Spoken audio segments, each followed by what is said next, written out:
লাহু মুআক্কিবাতুম মিন বাইনি ইয়াদাইহি ওয়া মিন খালফিহি ইয়াহফাজুনাহু মিন আমরিল্লাহ।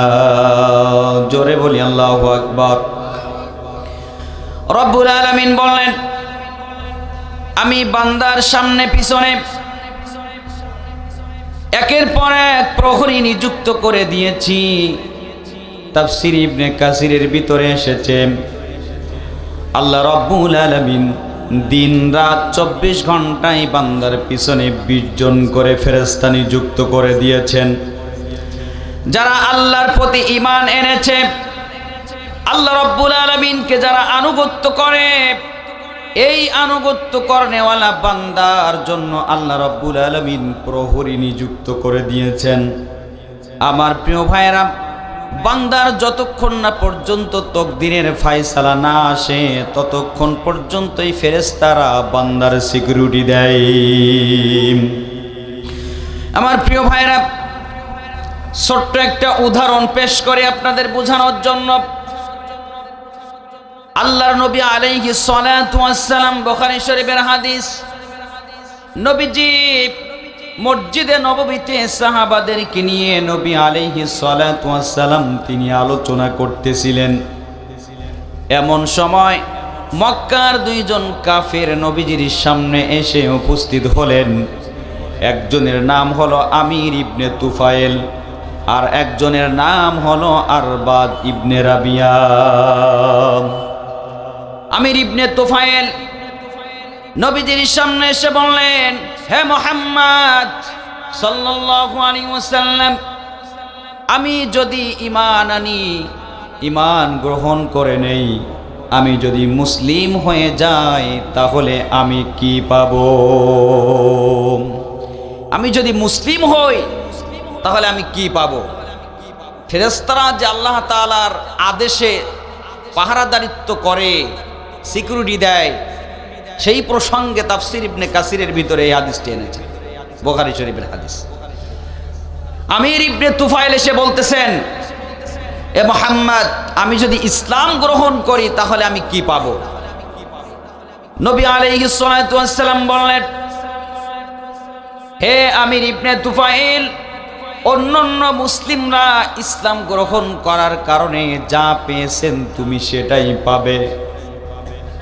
তোমাকে একটা টক বুকে ঘোড়া দেওয়া হবে, সওয়ারি দেওয়া হবে, তোমার হাতে তরবারি উঠাই দেওয়া হবে এবং তোমাকে দ্বীন প্রতিষ্ঠার জন্য ইসলামী আন্দোলন করা লাগবে।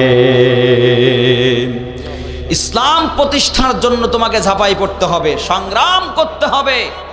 আল্লাহর দ্বীন আল্লাহর জমিনে বাস্তবায়ন করার জন্য তোমাকে সংগ্রাম করতে হবে। অন্যান্য মুসলিমরা যা পেয়েছে তোমাকে তাই দেওয়া হবে, এই ছাড়ার কিচ্ছু না। তখন আমির ইবনে তুফাইল বললেন, মুহাম্মদ, ও সমস্ত নাম, তুমি আমাকে কথা দাও, যদি আমি ইসলাম গ্রহণ করি, তোমার রবের প্রতি আর তোমার প্রতি যদি ঈমান আনি, তাহলে তুমি চলে যাওয়ার পরে, দুনিয়ার থেকে চলে যাওয়ার পরে ওই চেয়ারে ওই দায়িত্ব আমাকে দেওয়া হবে কিনা? আমাকে যদি ওই ক্ষমতার চেয়ার, ওই দায়িত্ব, হ্যাঁ, ওই নেতৃত্ব যদি তুমি আমাকে দাও তাহলে আমি ইসলাম গ্রহণ করব। নবীজি বললেন, কাকে কখন কোন চেয়ারে বসানো হবে, কে কখন ক্ষমতা পাবে এটা জানে কে? জোরে বলেন, আল্লাহ। নবীজি বললেন, এটা আমার দায়িত্ব না, এ দায়িত্ব হচ্ছে আল্লাহ রাব্বুল আলামিনের। তিনি যাকে ইচ্ছা, কুলিল্লাহুম্মা মালিকাল মুলক তুতিল মুলকা মান তাশা ওয়া তানজিউল মুলকা মিম্মান তাশা ওয়া তুইজ্জু মান তাশা ওয়া তুযিল্লু মান তাশা বিয়াদিকাল খায়র। ঘোষণাকার, জোরে বলেন। আল্লাহ বলছেন, আমি যখন যাকে ইচ্ছা ক্ষমতায় বসাই, আবার যখন মনে করি তার থেকে ক্ষমতা ছিনাই নেই। যখন যাকে ইচ্ছা সম্মান দেই, আবার সম্মানের চেয়ার থেকে নিচে নামাতে আল্লাহর 1 সেকেন্ড সময় লাগে। এদের অহংকারী করা যাবে? যারা ক্ষমতার লোভী অহংকারী করে, তাদের লাঞ্ছিত অপমানিত করে কে? যারা বলেন কে? 3 টাকার ক্ষমতা পেয়ে আল্লাহকে ভুলে যাওয়া যাবে? জোরে বলেন, বলা যাবে না। নবীজি বলছেন এটা আমার দায়িত্ব না, এটা হচ্ছে মহান মালিকের দায়িত্ব। এরপরে আমির ইবনে তুফাইল বললেন, নবীজি রাষ্ট্রপ্রধান যদি আমাকে বানাইতে না পারো তাহলে কোনো একটা গোত্রের অন্তত লিডার আমাকে দেওয়া হবে কিনা বলো। নবীজি বললেন এটাও আমার দায়িত্ব না, এটাও সেই আল্লাহর হাতে। আমার প্রিয় ভাইয়েরা, এবার আমির ইবনে তুফাইল বললেন, হে মুহাম্মদ, তুমি একটু মসজিদ থেকে বাইরে এসো, তোমার সাথে কিছু কথা আছে, গোপনে একান্ত কিছু কথা বলবো। আমার প্রিয় ভাইয়েরা, আমির ইবনে তুফাইল আরবাদ ইবনে রাবিয়ার সাথে যুক্তি পরামর্শ করে গিয়েছে, যদি আমাকে ক্ষমতা না দেওয়া হয় তাহলে আমি মুহাম্মদকে মসজিদ থেকে বাহিরে বাইর করব। মসজিদ থেকে যখন কথা বলতে বলতে বাইর করব, তার সাথে যখন আমি বাক বিতান্তা করব, কথা আপকথন করব, তর্ক বিতর্কই জড়াবো, তুমি পিছন দিক থেকে খোলা তরবারি বাহির করে মুহাম্মদকে শেষ করে দিবা। এমনভাবে আঘাত করবা, এক আঘাতে যেন দুনিয়ার থেকে শেষ হয়ে যাই। এই পরিকল্পনা দেখেছেন কে? শুনেছেন কে? ক্ষমতা না দিলে শেষ করে দেওয়া হবে। গত 17টা বছর এক পার্টি ক্ষমতার মোহে অন্ধ হয়ে হক্কানি আলেমদেরকে জেলখানায় আবদ্ধ করেছিল, ঠিক কিনা বলেন? ওরা চেয়েছিল ইসলামের আলোকে নিভায়ে দিবে, ওরা চেয়েছিল ইসলামী আন্দোলনের সৈনিকদেরকে দুনিয়ার থেকে বিদায় করে দেবে, ওরা চেয়েছিল এ দেশটাকে নাস্তিকতায় পরিণত করতে, এই দেশটাকে কাফেরদের কাছে বিক্রি করে ইসলাম শূন্য একটা দেশ তৈরি করার ষড়যন্ত্র করেছিল। পেরেছে? জোরে বলেন, পেরেছে? পারে নাই। সকল ষড়যন্ত্র রুখে দিয়েছেন তিনি কে? আল্লাহ। আল্লাহর সাহায্য ছাড়া কোনো কিছু হয় না। আমির ইবনে তুফাইল আরবাদ ইবনে রাবিয়ার সাথে পরামর্শ করে ষড়যন্ত্র করে এবার তিনি আমির ইবনে তুফাইল নবীজিকে কথা বলতে বলতে বাইরে নিয়ে আসলেন। নিয়ে আসার পরে নবীজির সাথে বেশ তর্ক বিতর্ক করছে, কেন দেওয়া হবে না, কেন আমি ক্ষমতা পাবো না, তুমি মারা যাওয়ার পরে ওই চেয়ারে আমি কেন বসতে পারবো না, এইভাবে তর্ক বিতর্ক করছে। তর্ক বিতর্ক যখন করতেছেন, এরপরে আমির ইবনে তুফাইল সামনের থেকে আরবাদ ইবনে রাবিয়াকে বারবার চোখ দিয়ে ইশারা করতেছে, আঘাত করো। আমার প্রিয় ভাইরা, আরবাদ ইবনে রাবিয়া যখন তরবারি থেকে, খামের ভিতর থেকে তরবারিটা বাহির করে নবীজিকে আঘাত করতে যাবে, তরবারিটা যখন বাহির করতে যাবে এমন সময় ফেরেশতারা এসে সাথে সাথে রাবিয়ার হাত ধরে ফেললেন। সাথে সাথে আরবাদের হাতটা খামটি দিয়ে ধরলেন, আটকে ধরলেন, অর্ধেকটা বাহির করে টানাটানি করতেছেন তরবারি থেকে। তরবারি খাম থেকে বাইর হয় না, পুরা বাইর হয় না, টানাটানি করছেন। আর আমির ইবনে তুফাইল বারবার বলতেছে, বাহির করো আর মারো, বাহির করো আর মারো, বারবার বলতেছে। কিন্তু এত টানাটানি করে হাত আটকে ধরেছেন কে? আল্লাহর ফেরেশতারা আল্লাহর আদেশে ধরো আটকে, যেন আমার নবীজির গায়ে একটা পশমের গায়েও যেন ছুঁতে না পারে। সম্মানিত প্রিয় ভাইরা, ওই ফেরেশতারা যে 20 জন ফেরেশতা আল্লাহ পাক নিযুক্ত করে দিয়েছেন সিকিউরিটির জন্য, ওই ফেরেশতারা হাত ধরে ফেললেন। এবার নবীজি আমির ইবনে তুফাইলের চেহারার দিকে তাকায় দেখে লাবণ্য হয়ে গেছে, বারবার চোখ দিশারা করতেছে, ঘামতেছে। নবীজি বুঝতে পেরেছেন এটা একটা ষড়যন্ত্র। সাথে সাথে তিনি পিছন দিকে তাকায় দেখে আরবাদ ইবনে রাবিয়া তরবারি টানাটানি করতেছে। নবী আলাইহিস সালাতু ওয়াস সালাম বুঝতে পেরেছেন। এমত অবস্থায় তিনি আল্লাহ রাব্বুল আলামিনের কাছে বরদোয়া করে দিলেন, রব্বুল আলামিন অবশ্যই আমার পক্ষ থেকে তুমি এদেরকে বুঝে নিও। এতটুকু কথা বলে দিলেন, আল্লাহ তুমি এদেরকে বুঝে নিও, এদের পাওনাটা তুমি বুঝায় দিও, এটা আমার পক্ষ থেকে তোমার কাছে নালিশ করলাম। নবীজি যখন আল্লাহ তাআলার কাছে বলে দিলেন, সাথে সাথে আমির ইবনে তুফাইল নবীজির সামনে থেকে সরে গেলেন, আর আসমান থেকে বজ্র এসে আঘাত করলেন আরবাদ ইবনে রাবিয়ার উপরে। যখনই আঘাত করলেন সাথে সাথে তিনি সেখানেই মারা গেলেন। যখন মারা গেছেন এই ভয়ে আমির ইবনে তুফাইল একটা দৌড় দিলেন। দৌড় দিয়ে তিনি মরুভূমির ওপর দিয়ে চলতেছেন। রাগে ক্রোধান্বিত হয়ে তিনি বলতেছে, মুহাম্মদ তুমি কাজটা ভালো করো নাই, তোমাকে দেখে নেওয়া হবে। নবীজিকে যখন বারবার তিনি কটাক্ষ করতেছেন, নবীজির শানে যখন তিনি বারবার হুমকি দিতেছেন, হুমকি দিতে দিতে তিনি এক এলাকায় যে পৌঁছানোর পরে সেখানে যে তিনি একজন মহিলার বাসায় তিনি মেহমান হলেন। মেহমান হওয়ার পরে সারা রাত ওই মহিলার কাছে তিনি থাকলেন, সারা রাত তার সাথে অবৈধ সম্পর্ক জড়ালেন। সকালবেলা ভোরবেলা উঠে আমির ইবনে তুফাইল তিনি ক্রোধান্বিত হয়ে রাগে ক্ষোভে ফেটে পড়ে তিনি অস্ত্র সজ্জিত হয়ে তিনি মদিনার দিকে রওনা দিয়েছেন।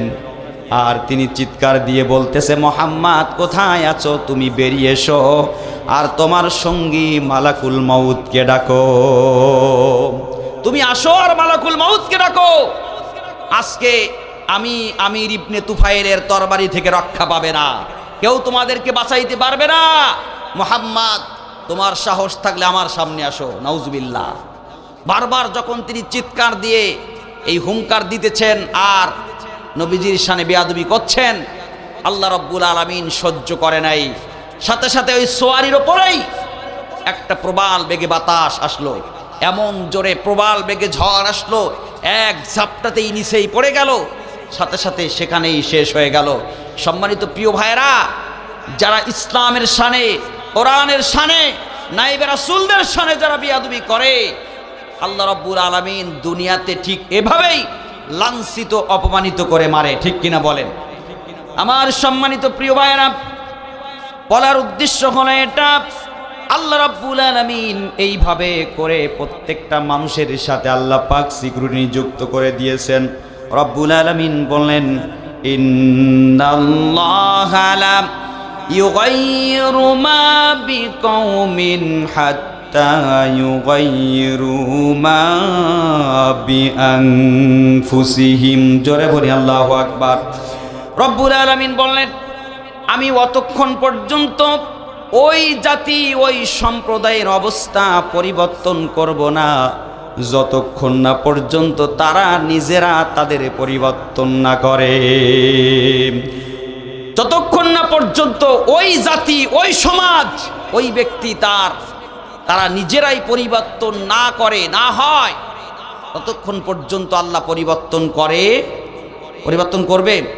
আপনি যদি নিজেকে পরিবর্তন না করেন, আপনি যদি এখন থেকে সিদ্ধান্ত নেন আজকের থেকে ইসলামী আন্দোলনের কর্মী হিসাবে কাজ করব, আজকের থেকে আল্লাহর দ্বীন মানব, আল্লাহর আইন মানব, আজকের থেকে 5 ওয়াক্ত নামাজ পড়ব, আজকের থেকে কোরআনের শাসন কামনা করব, আজকের থেকে সৎ মানুষের নেতৃত্ব কামনা করব, এই সিদ্ধান্ত আপনি যখন থেকে নেবেন, আপনার হেফাজতের দায়িত্ব আপনার জিম্মাদার একজন হয়ে যাবে। তিনি কে?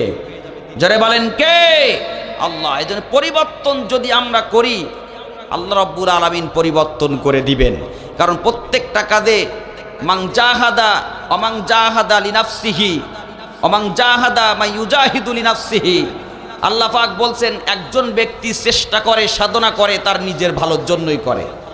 সুতরাং সম্মানিত প্রিয় ভাইরা, আল্লাহ পাক বলছেন, যতক্ষণ না পর্যন্ত নিজেরা পরিবর্তন না করবা, ততক্ষণ পর্যন্ত আমি আল্লাহ তোমাদের পরিবর্তন করব না।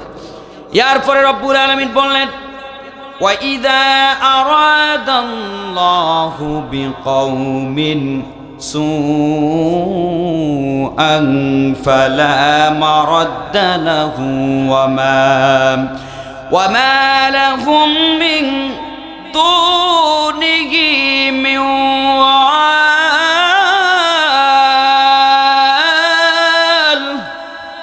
জোরে বলি আল্লাহু আকবার। ভাই যে কজন আছেন একটু চিৎকার দিয়ে বলি আল্লাহু আকবার। তো আওয়াজ জিমাচ্ছেন আপনারা? রব্বুল আলামিন বলছেন, আমি কোন সম্প্রদায়ের জন্য যদি অশুভ কিছু নির্ধারণ করি, কোন সম্প্রদায়ের জন্য, কোন গোষ্ঠীর ওপরে যদি আমি অশুভ কিছু নির্ধারণ করি, অশুভ চাই, যদি তাদের ধ্বংস আমি করে দেওয়ার সিদ্ধান্ত নেই, সেটা রদ করার মতো, বাধা দেওয়ার মতো পৃথিবীতে কোনো শক্তি নাই। কোন সম্প্রদায় কোন জাতিকে যদি তাদের জন্য অশুভ কিছু নির্ধারণ করে, সেটা প্রতিহত করার ক্ষমতা কারো নাই। আছে?